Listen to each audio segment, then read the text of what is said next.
Good morning everyone, welcome to our channel TET classes. आज की हमारी क्लास मैथ्स की क्लास 4th क्लास है और हमारी जो आज की क्लास होगी वो होगी बाइलिंगुअल फॉर्म में। इससे पहले वाली क्लास में हम लोग पढ़ रहे थे शेप्स एंड स्पेशल अंडरस्टैंडिंग के बारे में, जिसमें हम लोग शेप्स के बारे में पढ़े थे। शेप्स जो हो गया वो 2D और 3D दो तरह से थे, जिसमें हम लोग 2D के बारे में जान रहे थे। 2D में हम लोग ट्राइंगल के बारे में पढ़े थे, ट्राइंगल के बारे में पढ़ चुके हैं। अब हमारे आज का नेक्स्ट टॉपिक है क्वाड्रिलेटरल यानी कि चतुर्भुज। अ quadrilateral is a polygon having 4 sides, 4 angles and 4 vertices. 4 भुजाओं से घिरी बंद समतलीय आकृति जिसमें कोई भी रेखाखंड आपस में नहीं कटते, उसी को क्या कहते हैं हम लोग? चतुर्भुज कहते हैं। जैसे AB रेखाखंड, BC, CD और DA, ये 4 हमारे रेखाखंड हैं जो एक दूसरे से मिली हुई है एक एक एंगल पर। ठीक है, 4 कॉर्नर से मिली हुई है। ये चारों मिलकर के क्या बना रही है? क्वाड्रिलेटरल यानी कि चतुर्भुज बना रही है। और ये हमारे AB साइड है, BC भी हमारी साइड हो गई और CD भी हमारी साइड है और DA भी क्या है? साइड है। ठीक है, तो ये 4 भुजाओं से घिरी हुई बंद आकृति जो हो गई वो क्या कहलाई? क्वाड्रिलेटरल यानी कि चतुर्भुज कहलाई। क्वाड्रिलेटरल जो है क्वाड्री और लेटस से मिलकर बना है। ठीक है, क्वाड्री का मतलब होता है 4 और लेटस का मतलब होता है साइड, यानी कि 4 साइड, यानी कि 4 भुजाओं से घिरी आकृति वाले जो घिरी हुई आकृति जो होती है उसी को हम लोग क्या कहते हैं? क्वाड्रिलेटरल यानी कि चतुर्भुज कहते हैं। और चतुर्भुज में टोटल साइड यानी कि भुजा हो जाते हैं कितने? 4 हो जाते हैं। एंगल कितने होते हैं? 4 होते हैं। जैसे कि हम लोग पिछले क्लास में पढ़े थे कि जितनी भुजाओं से मिलकर कोई भी आकृति बनती है उतने ही उसमें क्या होते हैं? एंगल होते हैं। तो ये 4 भुजा से मिलकर बने हैं तो एंगल भी हमारा क्या है? 4 है। तो कौन कौन एंगल है? Angle A, angle B, angle C और एंगल D, ये हमारे 4 एंगल हैं। और इसमें वर्टेक्स जो हो जाते हैं वो भी क्या होते हैं? 4 होते हैं। कौन कौन? A, B, C, D, ये चारों क्या है? हमारे वर्टेक्स हैं। ठीक है, और एक चतुर्भुज के चारों कोनों का योग क्या होता है? हमेशा 360 डिग्री होता है, यानी कि angle A plus angle B plus angle C plus angle D is equal to कितना हो जाता है? 360 डिग्री। ठीक है, और जब वर्टेक्स को एक दूसरे के सामने सामने वाले जो वर्टेक्स होते हैं उन दोनों को मिलाने से क्या बनता है? हमारा डायगोनल बनता है। जैसे A और C को हम लोग मिला रहे हैं तो ये क्या हो गया? हमारा डायगोनल हो रहा है। डायगोनल जिसको हम लोग हिंदी में विकर्ण कहते हैं। ठीक है, और D और B को मिला रहे हैं तो एक और डायगोनल बना, यानी कि चतुर्भुज में डायगोनल टोटल कितने हो जाते हैं? 2 हो जाते हैं, यानी कि विकर्ण हो जाते हैं कितने? 2 हो जाते हैं। ठीक है, तो हम लोग अभी तक में क्या क्या जाने कि चतुर्भुज जो है यानी कि क्वाड्रिलेटरल जो है वो क्वाड्री और लेटस से मिलकर के बना है, जिसमें में क्वाड्री का मतलब होता है 4 और लेटस का मतलब होता है साइड, यानी कि 4 साइड्स वाली जो आकृति होती है उसे क्या कहते हैं हम लोग? क्वाड्रिलेटरल कहते हैं। जिसमें साइड कितने हो जाते हैं? 4 हो जाते हैं। एंगल कितने होते हैं? वो भी 4 होते हैं और वर्टेक्स भी 4 हो जाते हैं। और इसके जो डायगोनल होते हैं वो क्या होते हैं? वो भी 2 होते हैं। ठीक है, और चतुर्भुज के चारों कोनों का योग कितना हो जाता है? टोटल 360 डिग्री हो जाता है। ठीक है, अब हम लोग आगे बढ़ते हैं टाइप्स ऑफ क्वाड्रिलेटरल, चतुर्भुज के प्रकार। तो पहला है रेक्टेंगल, आयत। A quadrilateral whose opposite sides are parallel and each angle is 90 degree. एक चतुर्भुज जिसकी सम्मुख भुजाएं समांतर व बराबर हों तथा प्रत्येक कोण 90 डिग्री का हो तो क्या कहलाता है? आयत कहलाता है। यानी कि एक दूसरे के समांतर, यानी कि AB बराबर है CD के। ठीक है, और AD बराबर है BC के। ये दोनों साइड्स जो होते हैं एक दूसरे के समांतर हो जाते हैं। ठीक है, और इसमें जो एंगल बनता है चारों एंगल क्या हो जाते हैं? 90 डिग्री के हो जाते हैं हमारे, यानी कि एंगल A, B, C ये सभी जो हो जाते हैं 90 डिग्री के होते हैं। ठीक है, और इसमें जो होती है आमने सामने की जो भुजा हो जाती है यानी कि साइड जो हो जाती है वो क्या हो जाते हैं? बराबर हो जाते हैं। ठीक है, तो इसमें angle side AB is equal to side DC और side AD is equal to side BC। और आयत यानी कि रेक्टेंगल में टोटल साइड कितने हो जाते हैं, 4 साइड हो जाते हैं। और ये जो साइड होते हैं एक दूसरे के समांतर होते हैं, मतलब सिर्फ 2 साइड, यानी कि दोनों दो समांतर इसमें हो जाते हैं। ठीक है, यानी कि AB और CD ये दोनों एक दूसरे के समांतर हैं, बराबर हैं। और AD और BC ये दोनों एक दूसरे के समांतर हैं। ठीक है, और आयत के चारों कोण जो होते हैं वो कैसे होते हैं, समकोण यानी कि 90 डिग्री के होते हैं। और आयत के जो विकर्ण हो जाते हैं, विकर्ण ये हो गया AC और DB। ठीक है, ये विकर्ण यानी कि डायगोनल है, ये क्या हो जाता है, ये बराबर हो जाते हैं। और विकर्ण जो हो जाते हैं एक दूसरे को क्या करते हैं, समद्विभाजित करते हैं यानी कि काटते हैं। ठीक है, तो AC और DB एक दूसरे को कट करते हुए क्रॉस कर रहे हैं। ठीक है, अब हमारा नेक्स्ट पॉइंट है स्क्वायर, वर्ग। A quadrilateral in which all the sides are equal and each angle is 90 degree. ऐसा चतुर्भुज जिसकी सभी भुजाएं क्या हो, समान हो, वह प्रत्येक कोण 90 डिग्री हो, तो वो क्या कहलाता है, वर्ग कहलाता है। ठीक है, जैसे ये AB साइड, BC साइड और CD साइड और DA साइड, ये चारों जो हो जाते हैं क्या होते हैं, एक समान है।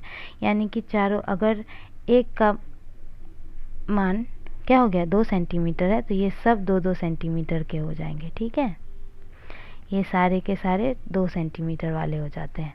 ठीक है, तो AB 2 सेंटीमीटर का अगर है तो BC भी 2 सेंटीमीटर होगा, CD भी और DA भी, ये चारों 2 सेंटीमीटर के हो जाएंगे। ठीक है, और हमारा जो इसमें एंगल बनता है वो चारों का चारों 90 डिग्री का ही बनता है।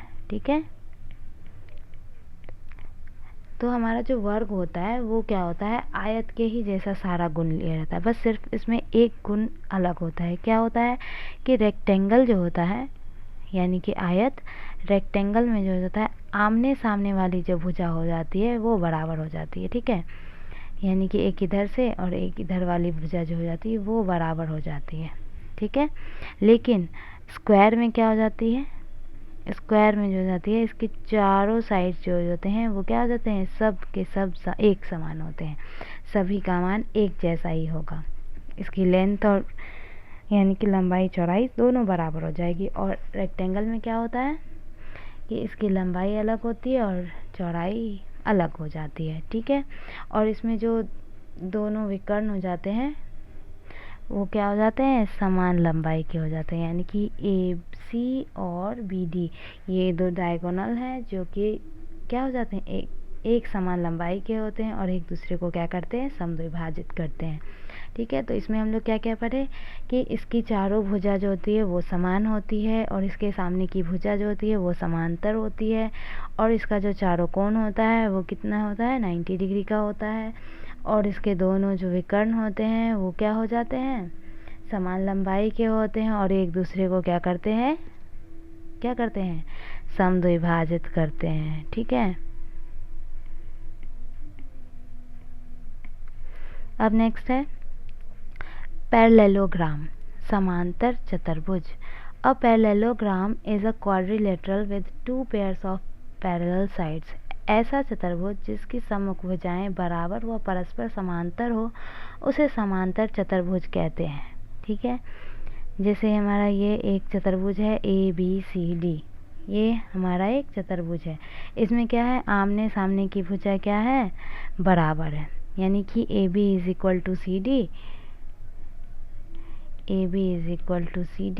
और AD is equal to BC है। ठीक है, और ये दोनों एक दूसरे के क्या होते हैं, समांतर भी होते हैं। ठीक है, जैसे AB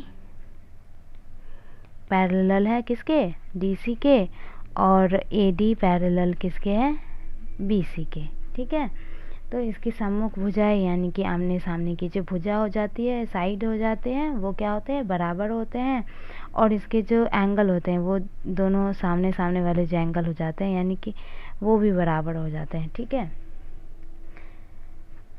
पर और इसमें जो ये एक विकर्ण होता है, ठीक है, ये दो जो विकर्ण हो जाते हैं ये क्या करते हैं, एक दूसरे को समद्विभाजित करते हैं, लेकिन इसके विकर्ण जो जाते हैं वो बराबर नहीं होते। एक विकर्ण थोड़ा लंबा हो जाता है और एक थोड़ा सा छोटा, मतलब दोनों का जो लेंथ हो जाता है वो थोड़ा एक का ज़्यादा होता है और एक का कम हो जाता है, ठीक है। तो अभी इसमें हम लोग क्या जाने कि इसमें इस पैरेललोग्राम यानी कि समांतर चतुर्भुज में क्या होता है कि आमने सामने की जो भुजा हो जाती है वो दोनों क्या होती है, बराबर होती है और एक दूसरे के समांतर हो जाते हैं, ठीक है। और इसकी जो आमने सामने का जो एंगल होता है वो भी बराबर हो जाता है। मान लेते हैं अगर ये 60 डिग्री का एंगल बना रहा है, एंगल ए 60 डिग्री है, तो हमारा एंगल सी भी क्या हो जाएगा, 60 डिग्री हो जाएगा, ठीक है। अब नेक्स्ट है ट्रेपेजियम, समलंब चतुर्भुज। Trapezium is a flat closed shape having 4 straight sides with one pair of parallel sides। ऐसा चतुर्भुज जिसमें भुजाओं का एक युग्म समांतर, आमने सामने की भुजाओं का एक जोड़ा समांतर होता है, उसे क्या कहते हैं, समलंब चतुर्भुज कहते हैं। यानी कि ABCD ये एक चतुर्भुज है, ठीक है। इसमें जो है AB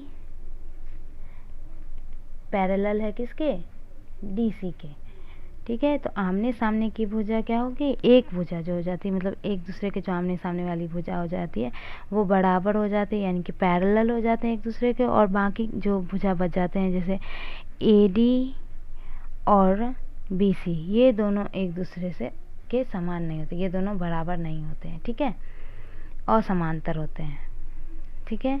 तो ये दोनों क्या हो जाते हैं, समांतर नहीं होते हैं, ये दोनों क्या हो गए, एक दूसरे के असमांतर हो जाते हैं। और ये क्या हो गए, समांतर हो गए, AB जो हो गए DC के समांतर हो जाते हैं। और दोनों समांतर भुजा के बीच जो हो जाता है डिस्टेंस जो हो जाता है, क्या होता है, ये दोनों के बीच जो डिस्टेंस होता है वो एक बराबर होता है, ठीक है। क्योंकि समांतर है, समांतर में जो होता है वो क्या होता है, हमेशा डिस्टेंस जो होता है सेम ही होता है। तो इसमें हम लोग क्या जाने कि आमने सामने की जो दो भुजा होती है वो क्या होती है, समांतर होती है, और दूसरी जो एक भुजा होती है वो असमांतर हो जाती है। जैसे AB CD के पैरेलल है, AB जो है DC के पैरेलल है, लेकिन AD जो है BC के पैरेलल नहीं है, ठीक है। अब नेक्स्ट है हमारा 5th रोम्बस, समचतुर्भुज। Rhombus is a quadrilateral with all equal sides. ऐसा चतुर्भुज जिसकी सभी चारों भुजाएं बराबर माप की हो उसे क्या कहेंगे, समचतुर्भुज कहते हैं, ठीक है। समचतुर्भुज यानी कि रोम्बस कहते हैं, ठीक है। तो इसमें क्या होता है कि आमने सामने की भुजा जो हो जाती है वो चारों भुजा जो होती है वो बराबर माप की होती है। यानी कि जैसे उसमें स्क्वायर में था 2 सेंटीमीटर एक है तो सभी के सभी 2 सेंटीमीटर वाले हो गए। तो रोम्बस में भी यही होता है। रोम्बस में भी क्या होती है, आमने सामने जितनी भी भुजा हो जाती है वो क्या होती है, चारों की चारों एक समान माप की हो जाती है।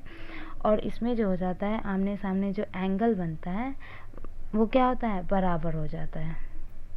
यानी कि एंगल B और एंगल D बराबर, एंगल A और एंगल C एक दूसरे के बराबर हो जाते हैं। यानी कि angle B is equal to angle D और angle A is equal to angle C, ठीक है। और इसमें और क्या होता है कि कोई भी भुजा जो हो जाता है, मतलब एंगल जो हो जाता है वो 90 डिग्री के बराबर नहीं होता। यानी कि ना एंगल A 90 डिग्री के बराबर होता है, ना एंगल B 90 डिग्री के बराबर होता है, ना ही एंगल C 90 डिग्री के बराबर होगा, और ना ही एंगल D 90 डिग्री के बराबर होगा, ठीक है।